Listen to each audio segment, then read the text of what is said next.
আমাৰ যোৰহাটৰ প্ৰতিনিধি যাব, প্ৰশাসনে সহযোগ কৰিব, আমি নিজে লৈ আহিম আৰু 100 যোৰা গায়ন বায়নে, পুনৰ কৈছোঁ 100 যোৰা গায়ন বায়নে তেখেতক আদৰি আনিম যোৰহাটৰ সীমাৰ পৰা। আৰু 3 নম্বৰ দাবী হ'ব, তেওঁলোকে যি ইয়াত সকাম পাতিম বুলি কৈছে, সেই লালিপপ আমাক নালাগে। আমি সকাম পাতিম,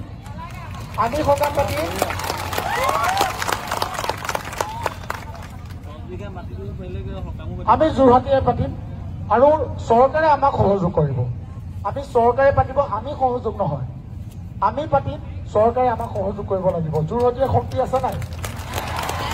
আছে নাই? এই ধনী গৈ পেলাই আমাৰ অসম চৰকাৰৰ কাণত পৰিব লাগিব, আছেনে? ধন্যবাদ। এতিয়া আমি প্ৰথমতে হৰি ৰাম কৃষ্ণ কৃষ্ণ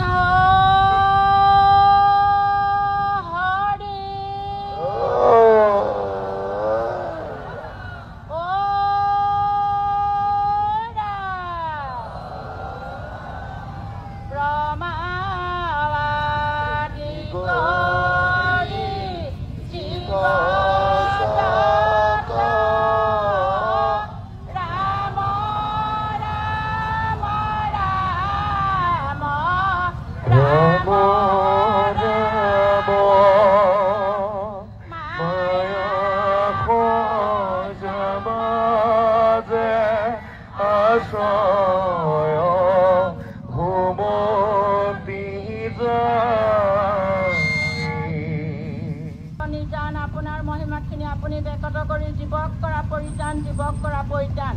হে প্ৰভু ভগৱান নাৰায়ণ, তোমাৰ দুখানি চৰণত ধৰি আজি আমাৰ এই যোৰহাটবাসী লাখ লাখ আমাৰ জুবিন দাৰ অনুৰাগী আহি পেলাই আজি তোমাক ইয়াত শ্ৰদ্ধাঞ্জলি জনাইছে। গতিকে তোমাৰ আত্মাই যেন সদগতি পাওক, তুমি যেন অমৰ হৈ থাকা, তুমি যে সমগ্ৰ অসমবাসীৰ হৃদয়ে হৃদয়ে তুমি জিলিকি থাকা, তুমি অসমৰ হিয়াৰ আমঠু, তুমি অসমৰ হৃদপিণ্ড, তুমি অসমৰ তুমি অমূল্য সম্পদ, তুমি অসমৰ হিয়াৰ আমঠু, তুমি আমাক এনেকৈ এৰি থৈ যাবা বুলি আমি কোনোদিন ভবা নাছিলো।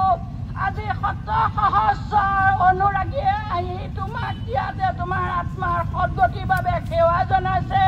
প্ৰভু ভগৱন্তই এই সেৱাভাগ গ্ৰহণ কৰি যেন তেওঁক অমৰ কৰি ৰাখে, সকলোৰে হৃদয়ে হৃদয়েৰে আমাৰ জুবিন দা বিৰাজমান হৈ থাকিব। তুমিও তোমাৰ যদিও কায়িকতে দেহাটো নাই, তুমি আত্মিকভাৱে সকলোৰে হৃদয়ত তুমি জিলিকি থাকা। প্ৰভু ভগৱন্তৰ চৰণত সেৱা জনাইছো।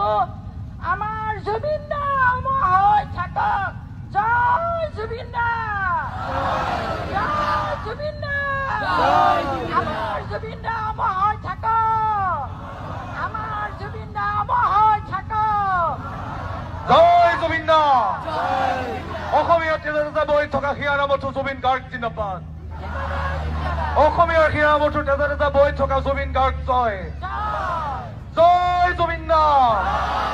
জুবিন গাৰ্গ অমৰ হওক, জুবিন গাৰ্গ অমৰ হওক, জুবিন গাৰ্গ অমৰ হওক। জয় জুবিন দা।